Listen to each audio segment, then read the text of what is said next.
Welcome to Priyanka's food cloud. সকাল সকাল চলে গিয়েছিলাম পার্ক স্ট্রিটের ফ্লুরিসে। আর বুঝতেই পারছো সকালে এসেছি মানে আমি ইংলিশ ব্রেকফাস্ট করার জন্যই কিন্তু ফ্লুরিসে চলে এসেছি।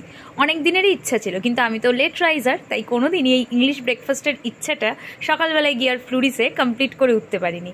বাট অনেক বছর পর আমার এক পুরনো বন্ধু কলকাতায় এসেছিল, আমারও অফিস ছিল, তো হাতে মাত্র 1 ঘন্টা সময় ছিল দুজনের সকালবেলায় দেখা করা, তাই ভাবলাম আজকে ফ্লুরিসেই যাই আর আমার এই ইচ্ছেটা পূরণ করি। তো ব্রেকফাস্টের আগে তোমাদের একবার ওদের কাউন্টারটাও দেখিয়ে দিলাম, বিভিন্ন ধরনের চকলেটস, কুকিজ, কেক রয়েছে। তো আমরা প্রথমেই নিয়ে নিয়েছিলাম হচ্ছে cappuccino, all time favourite.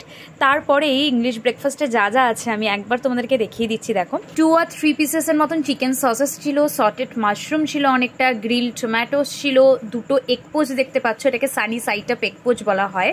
Fresh food ছিল, সিজনাল, আর ছিল বেকড বিনস।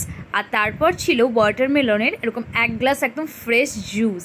আর ওই সার্কেল যেটা দেখতে পাচ্ছ ওটা কিন্তু ফ্রেঞ্চ ফ্রাইসই ছিল, এরকমভাবে প্রেজেন্ট করেছে এখানে। And food quality and test ছিল জাস্ট দারুণ। 2টো বড় বড় সাইজের ব্রেডের পিস ছিল, আর এখানে বাটার আর সুগার রাখাই আছে, তোমরা তোমাদের টেস্ট ওয়াইজ নিয়ে নিতে পারবে। যদি আমি কিছু বলতে মিসও করে যাই তার জন্য আমি মেনুটা দিয়ে দিলাম, তোমরা একবার দেখে নাও। প্রাইস ছিল 1200 টাকা, ট্যাক্স, জিএসটি, ভ্যাট সমস্ত কিছু মিলিয়ে এটা পরে হচ্ছে 1500 টাকা। তো যাদের মনে হচ্ছে আপনারা বাফেট খেতে যাবেন, মাটন, গ্রিল চিকেন চাই, অবশ্যই যেতেই পারেন। বাট আমার সকালবেলায় সত্যি ব্রেকফাস্ট করারই ইচ্ছে ছিল অনেক দিনের, তো আমি সেটা পূরণ করলাম। আর আমি বরাবরই বিভিন্ন ধরনের ফুড কিন্তু এক্সপ্লোর করতে খুব ভালোবাসি।